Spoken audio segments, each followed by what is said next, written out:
Yan, hello po sa ating lahat. Happy New Year o maligayang bagong taon. Naway nasa mabuti po kayong kalagayan. So, Nanay Ansing, ito pala ang gustong mangyari.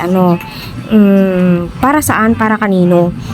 So, alam naman po nating lahat, bilang isang ate, bilang isang kapatid, gugustuhin po natin na mapabuti yung kapatid po natin.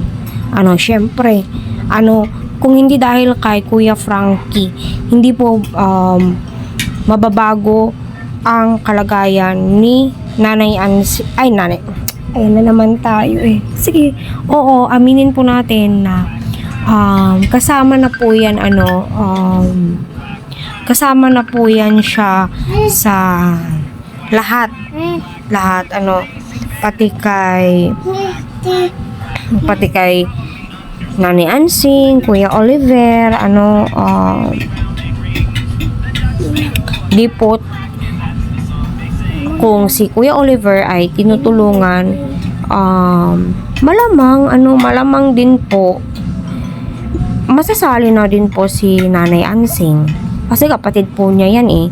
Hindi naman po kahayaan ni Daddy Frankie, So, yung gusto nga pong mangyari ni Nanay Ansing ay gumaling si Tatay Oliver, para sa ganun ay bagong taon ay maging gumanda, ang sitwasyon po nila, diba?